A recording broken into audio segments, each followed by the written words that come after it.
Pessoal, dando início a mais um programa Contrato Social Podcast. E hoje com uma ilustre figura pública, Rafael Demarque. Rafael, seja muito bem-vindo ao nosso programa. Thomas, obrigado pelo convite. Uma honra estar aqui no seu programa, ainda mais que você é um grande amigo do meu coração aí, que a gente tem muita consideração. Deixa eu aqui descrever o mini bio do Rafa. Ele é formado em administração pela FAAP e tem MBA em gestão estratégica de mercado pela FGV. É cristão, foi eleito vereador de São Bernardo do Campo em 2016 e agora também é candidato a vice-prefeito da cidade. Rafa, vamos falar um pouquinho da família e da sua fé. Você nasceu em São Bernardo do Campo e cresceu com uma família de descendência italiana.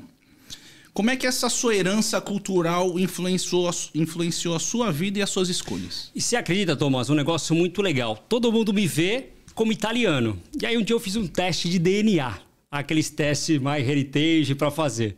Porque a minha família realmente, os meus avós, né, os meus tataravós vieram da Itália. Mas parte da minha família é cearense. E aí eu descobri o quê? Que os meus olhos claros e o cabelo mais claro é do Ceará.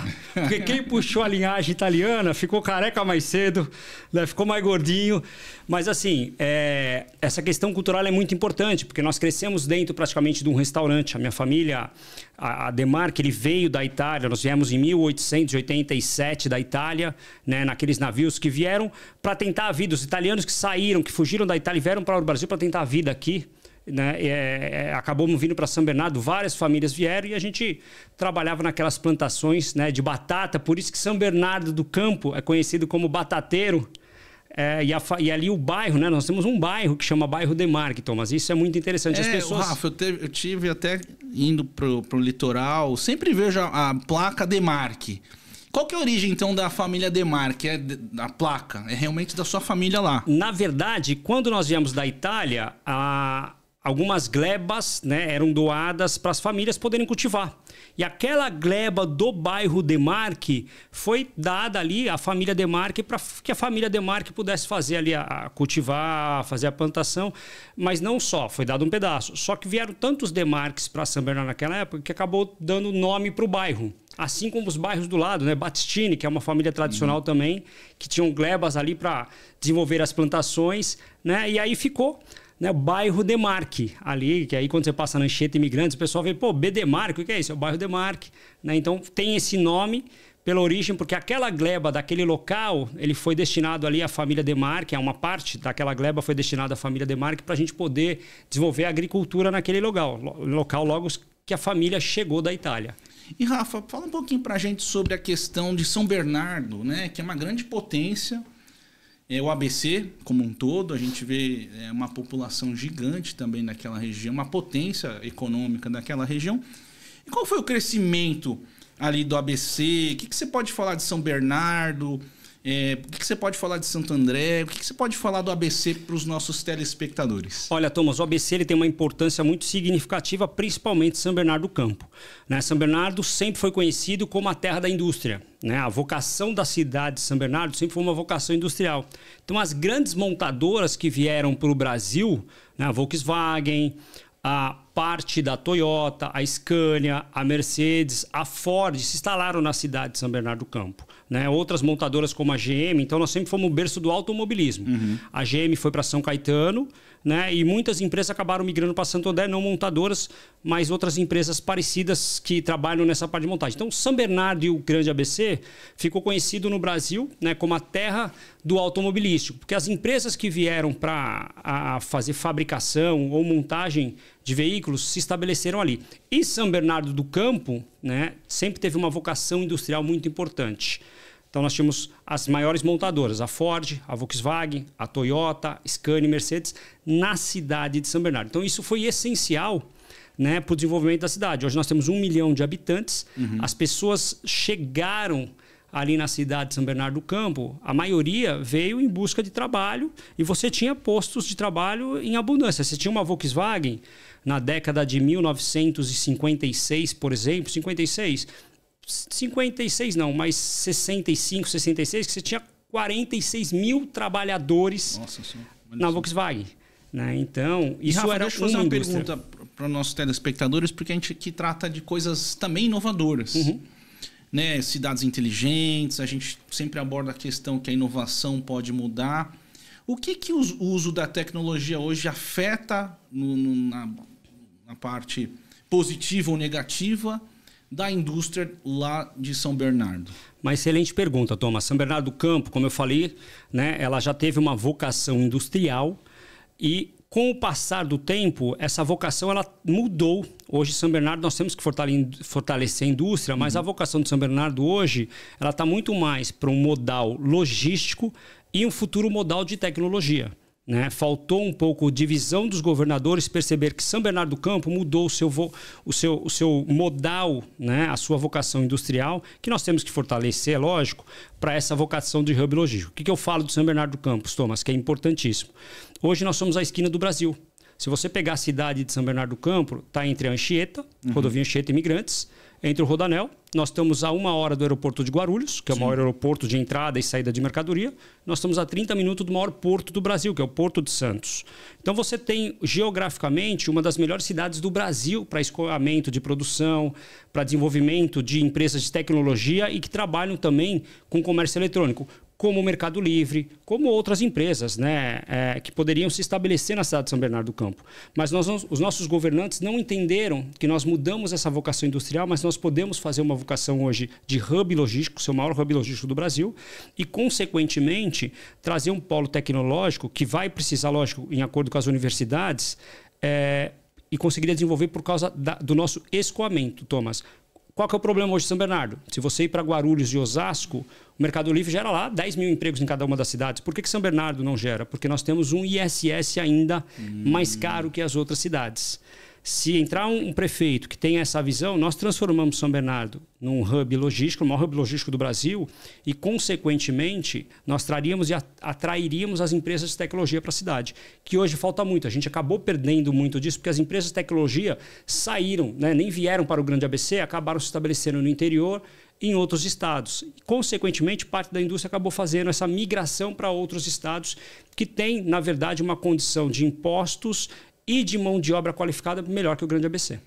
Rafa, ontem eu estava num evento do Sindicato dos Metalúrgicos no ABC e também encontrei o Drago, o Ricardo, que tem o Porto Seco, né? E ele falou do trabalho que eles estão fazendo de logística. Você vê também que São Bernardo tem uma capacidade maior de um Porto Seco. O que você vê que pudesse aumentar a renda naquela cidade? Eu acho que é justamente a questão desse hub logístico. São Bernardo tem o Porto Seco, a GESBEC, que é um dos maiores do Brasil. Você tem mais um Porto Seco lá também e alguns REDEX. O que falta para São Bernardo, Thomas, hoje, para que a gente consiga desenvolver e gerar emprego na cidade? Eu acho que é uma política de incentivo fiscal de ISS para que eu transforme São Bernardo num hub logístico. Quem que eu vou atrair com esse hub logístico? Eu vou atrair empresas que vão usar São Bernardo, na verdade, como centros de armazenagem e distribuição. Empresas que estão vendendo mercadorias, diversas mercadorias por internet, por exemplo, né? E grandes centros de distribuição. Então, hoje, eu acho que o incentivo de ISS, pela condição geográfica, a gente consegue, ao longo aí de uns 5 anos, gerar mais de 30 mil empregos voltados a esse hub logístico, que aí, consequentemente, vai ajudar a GESBEC, vai ajudar outros portos secos, outros armazéns gerais, porque São Bernardo vai virar um grande modal logístico, que nem, melhor até que Guarulhos e do que Osasco. Rafa, conte um pouquinho da sua carreira política, da sua formação. Você escolheu administração e gestão como formação acadêmica. Como é que isso te influenciou na sua vida pública? Olha, na verdade, em nada, acredita, Thomas? A questão de ser administrador, né, e ter feito MBA em gestão estratégica de mercado não influenciou a questão política. Talvez a administração me colocou, na época, nos meus restaurantes, como a pessoa que fazia a parte de relacionamentos institucionais e com a imprensa e com o cliente. Então, isso me ajudou a ter uma facilidade maior de falar com o povo, falar com a população, né? Mas isso não foi fundamental, essa questão da formação não foi fundamental na minha escolha, mas me ajudou muito muito depois, né? Quando você vai para uma carreira política, o que a gente vê? Você tem muitas pessoas despreparadas para assumir um cargo público, que é algo muito sério. Sim. Porque dependendo das tuas decisões, você vai influenciar a vida do teu próximo. Né? Você vai tomar ali, votar uma lei ou não votar uma lei, você está influenciando diretamente as famílias que precisam de serviço público. E aí a questão, sim, de administração me ensinou bastante a questão do quê? De você pegar um projeto de lei e você entender como que aquele projeto vai impactar a vida da sociedade. Então isso me ajudou nessas decisões que eu tenho que tomar. E Rafa, como é que foram as suas motivações pessoais para você enveredar para o lado político? Aí sim, aí é interessante, né? Todo mundo sabe que eu sou evangélico, né? E eu sou da Igreja Bola de Neve. E eu acabei, Thomas, eu cuidava o que na igreja? Eu cuidava tanto da assistência social da igreja, como um pouco do Ministério RECRI, que é o Ministério de Empreendedores. E aí nós começamos a fazer algumas missões para o Haiti. Em 2010 teve o terremoto no Haiti, né, que devastou, é o país mais pobre das Américas, e a gente fizemos algumas missões para lá. E uma das coisas que era minha responsabilidade era tentar falar com o empresário para a gente conseguir recursos para levar lá para reconstruir creche, reconstruir escola, reconstruir casas. Em uma dessas vezes, o pastor falou, poxa, Rafael, por que você não entra na política? Eu falei, não, pastor, tá louco. É político ou de bandido. Ele falou, Rafael, sabe por que você acha isso? Porque enquanto pessoas de bem, e aí não é de religião, mas pessoas de bem, de caráter, não se colocarem para estar lá, os maus vão se colocar. E dos maus eu não posso puxar a orelha. E isso mexeu comigo, me coloquei à disposição. A família já era uma família tradicional conhecida, que no começo foi contra, mas depois foi totalmente a favor e a gente conseguiu, ali, numa primeira eleição para vereador, entrar como um dos mais votados da cidade, né, e fazer um bom mandato. Você eleito vereador de São Bernardo, que você foi eleito. Quais foram as suas bandeiras? O que você atingiu como suas metas? O que você cumpriu como vereador de São Bernardo? Olha, eu tinha alguns projetos que eu queria apresentar, que eu combinei com a população e com alguns nichos específicos. Todos os projetos que foram combinados, independente de aprovados ou não, nós pautamos na Câmara. Muitos projetos inconstitucionais, porque era o que a população pedia, a gente acabou pautando na Câmara. Mas tiveram 2 grandes projetos que foram muito importantes para mim. Um deles foi a questão que nós discutimos em 2015, uma questão educacional. Nós tínhamos que voltar aos planos municipais de educação na cidade, que eram aqueles planos que vinham do governo federal, né? Os PMS, que depois se transformavam em planos municipais. E aí foi uma discussão muito grande, que era a questão de ideologia de gênero dentro dos planos. Isso nós conseguimos barrar na cidade de São Bernardo em 2015, que isso ficou marcado no meu mandato, né? Que nós conseguimos direcionar o plano para discutir somente educação. Somente a questão educacional e não as questões que são um direito dos pais. Então, isso nós conseguimos tirar do Plano Municipal de Educação. Então, meu primeiro mandato ficou marcado principalmente por isso que as pessoas lembram de mim. E o meu segundo mandato, né, que aí eu falo que é uma das coisas mais importantes, não é um projeto. Foi o quê? A questão de fiscalizar, porque o vereador ele tem que fazer projeto, votar projetos, né, fazer leis, mas o principal é fiscalizar. O executivo, né? E eu tive uma denúncia, né, onde São Bernardo do Campo pagava, em uma das unidades de atendimento especializado, pagava 2.500 horas semanais de saúde especializada e fazia apenas 950. Nossa! Né? Então, nós fizemos uma denúncia no Ministério Público Federal, né, que envolveu uma grande, na verdade, uma grande ocorrência para levantar todos os dados, e isso ocasionou o que na cidade? A partir daquele momento daquela denúncia, o executivo teve que instalar o dedo digital, né? Porque antigamente era assinado somente. E aí nós conseguimos combater esse desvio de horas, né, e melhorar muito a saúde e entender por que estavam aquelas filas. Já que nós pagávamos 2.500, eram feitas só 950. Então, isso ajudou o quê? Ao pai de família que tem um filho que precisa de atendimento, esse projeto ajudou a melhorar esse atendimento para que as pessoas conseguissem um atendimento de qualidade na saúde. Rafa, a gente tem aqui um bloco muito especial, que aí a gente tem nossos telespectadores, que muitos são operadores do direito, alguns são líderes empresariais, jovens líderes empresariais. E aqui eu peço uma indicação de 1 ou 2 livros. Então a gente vai fazer aqui um bloco, vou pedir para que a nossa produção solte a vinheta, mas no segundo bloco você dá uma sugestão de 1 ou 2 livros para o nosso público. Fechado. Produção, solta a vinheta.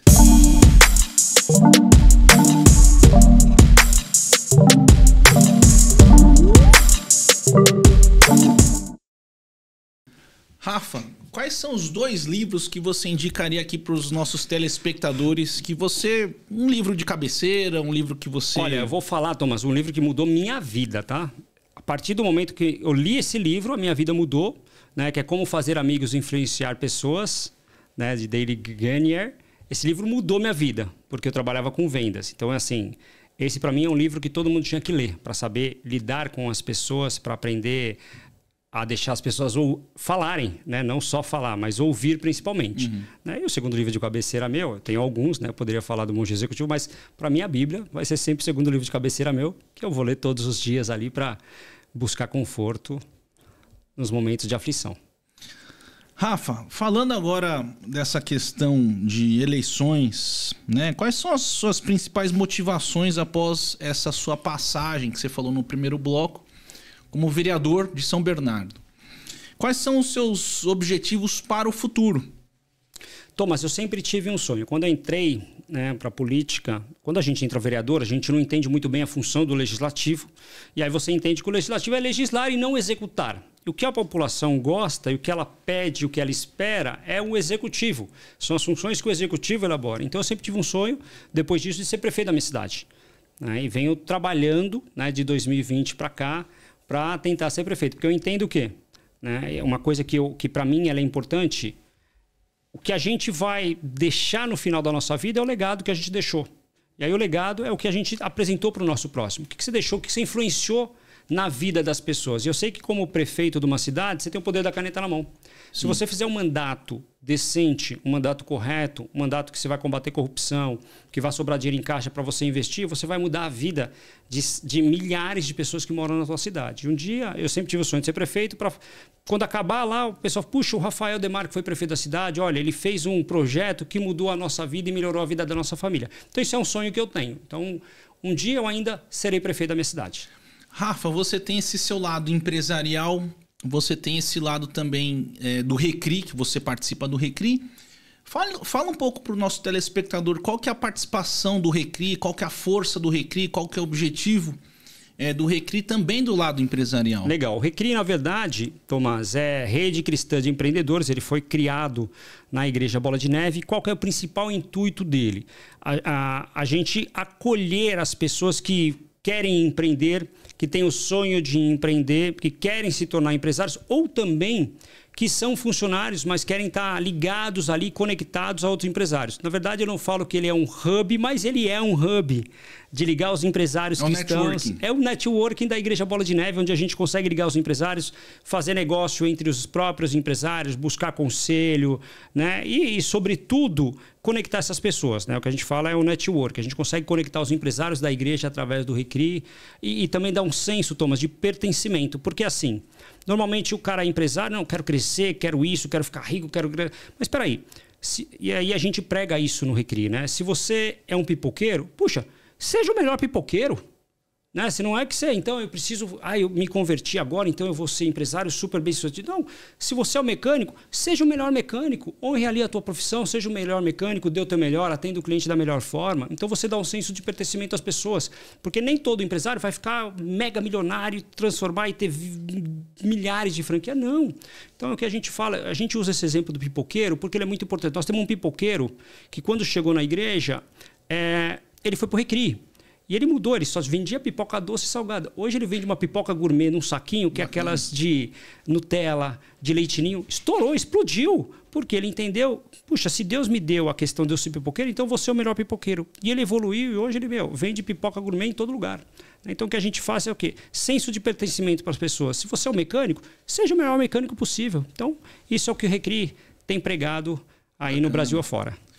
Rafa, entrando no tema aqui bem delicado, até o final do mês de julho você se apresentava como pré-candidato a prefeito pelo Partido Novo em São Bernardo. No dia 26 você desistiu dessa sua pré-candidatura. A gente queria aqui saber quais foram os motivos. Excelente pergunta, né? Muita gente tem me perguntado ali, puxa, Rafael, você fez um post e as pessoas não entenderam. Você desistiu da campanha? Você não desistiu da campanha? Então eu preciso falar claramente aqui, né, que na verdade eu não desisti de ser candidato a prefeito. O partido tomou uma decisão na cidade, né, não vou citar os nomes, de levar o partido para o meu adversário na cidade. Nós tínhamos uma candidatura a prefeito, né, pequena, mas nós tínhamos uma candidatura. E nós tínhamos convite de outros players da cidade ali para ser vice, para compor um secretariado, porque nós temos uma porcentagem grande de votos na cidade de São Bernardo. Em alguns bairros a gente bate 12% de intenção de votos. Então nós temos uma grande parte da cidade que queria a nossa campanha. E aí, quando nós fomos discutir, vamos para a campanha, vamos fazer uma composição, o partido tomou uma decisão de fazer uma composição com o meu adversário e me excluiu. Tá? Me tirou da campanha, porque depois a gente falou, não, peraí, a gente não quer para ter essa composição, que é o que os vereadores não querem e nós não queremos, vamos sair com uma candidatura. O partido simplesmente falou, não, o Rafael está descartado. Então, assim, a gente não sabe os motivos, de quantos motivos tiveram, né? Mas simplesmente tiraram o meu sonho de ser candidato a prefeito nessa eleição ou de uma possível composição que poderia ganhar a eleição de São Bernardo do Campo. Fizeram adiar por mais 4 anos isso. E Rafa, seguindo nesse mesmo tema, você depois disso que aconteceu, você em alguns dias depois você declarou apoio ao Marcelo Lima. E a gente queria saber também quais foram as principais motivações para esse apoio. Legal, nós temos 4 candidaturas fora minhas, nós tínhamos 4 candidaturas, a minha era a 5ª, né? O Marcelo Lima, eu declarei apoio para ele, porque na verdade ele é o cara que eu tenho mais proximidade de todos os pré-candidatos a prefeito. Ele foi vice-prefeito, então eu acho que ele está totalmente preparado com experiência de gestão. Ele foi secretário, foi vice-prefeito da cidade, então ele sabe gerir a cidade de São Bernardo. Mas o que é principal para mim é o quê? Ele pegou as minhas ideias, o meu plano de governo, né, e topou implantar o plano de governo nosso. Então, por exemplo, hub logístico, que é uma coisa que vai transformar a cidade de São Bernardo. Ele topou, Rafa, isso para mim era teu projeto? Então agora é meu projeto. Se você me apoiar aqui, eu, caso eleito, você vai cuidar de implantar o hub logístico na cidade.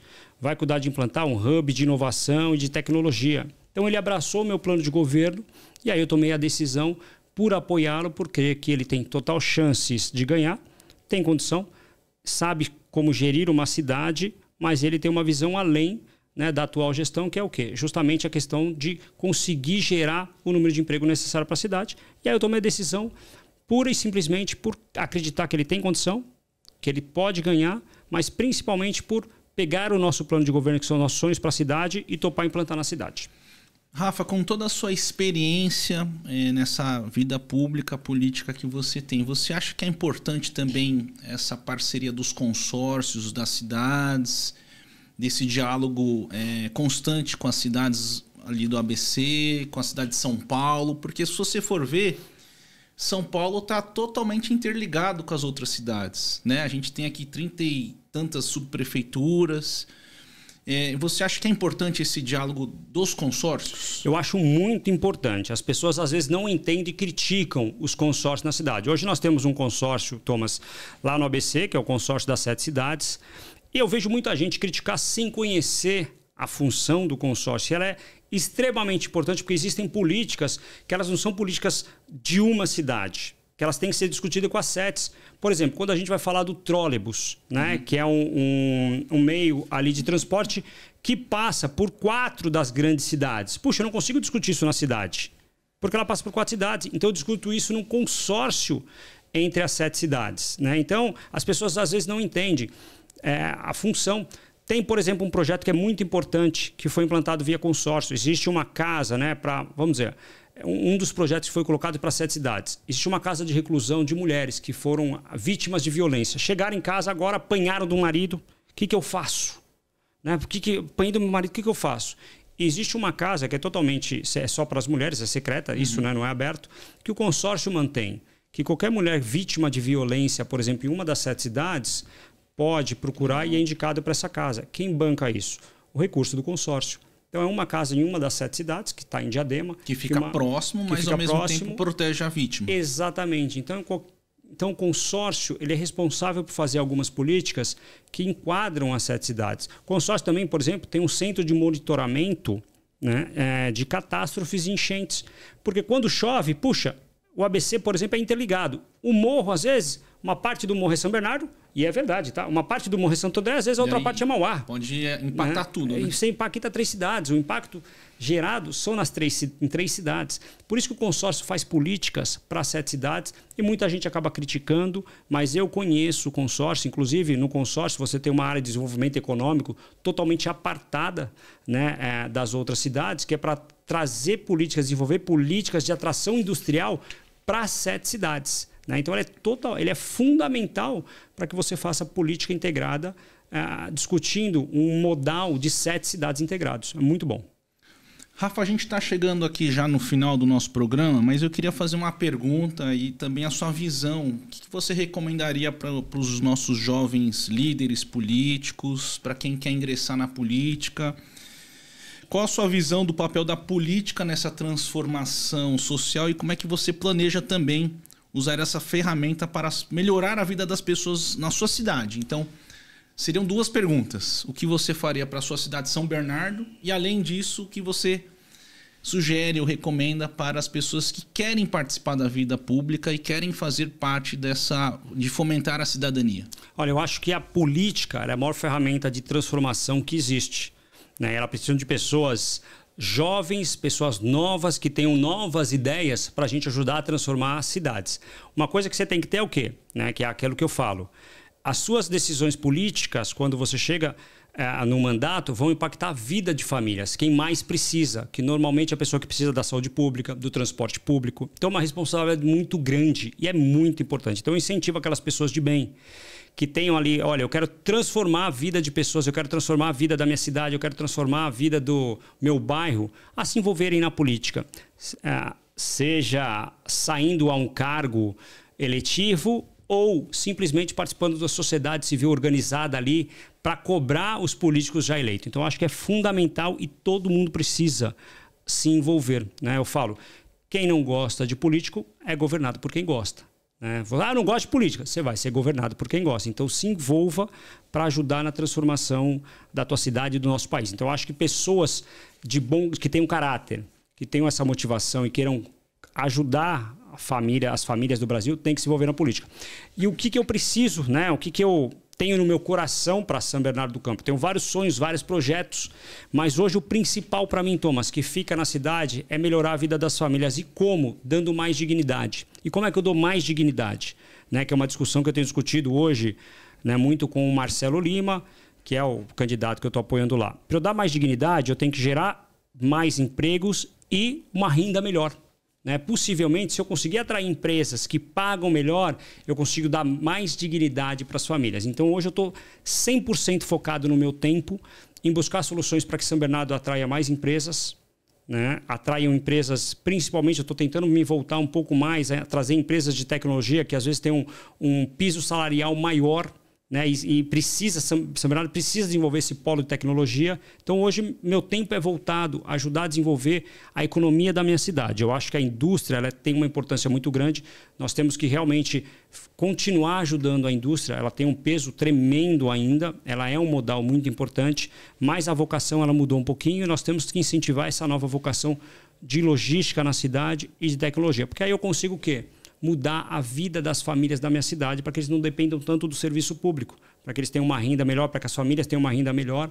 E esse, para mim, hoje é o que eu falo que é o legado da vida que eu quero deixar. Se eu conseguir transformar vidas de família através da política, dando condições melhores para um pai de família ganhar mais, para sustentar a sua família, dando a oportunidade do jovem ter o primeiro emprego, porque muita gente me pergunta, o que você vai fazer para os jovens da cidade? Eu falo, olha, o que eu quero mais fazer é o quê? Dar a oportunidade dele ter o primeiro emprego. Se eu conseguir dar a oportunidade dele ter o primeiro emprego, eu já estou satisfeito. Então, isso eu acho que é uma das metas que eu tenho na minha vida é ajudar a transformar minha cidade através da geração de emprego e de melhores empregos com uma renda maior. Pessoal, quero agradecer a participação de vocês até esse presente momento. Agradecer o Rafa, que deu uma aula aqui de política pública. Te parabenizar pelo que você fez e faz. Rafa, pra gente é uma grande alegria nosso Contrato Social Podcast te receber aqui, porque são temas relevantes que você trouxe. E eu queria novamente te agradecer e agradecer a participação de vocês. E nos sigam nas nossas redes sociais. E até a próxima.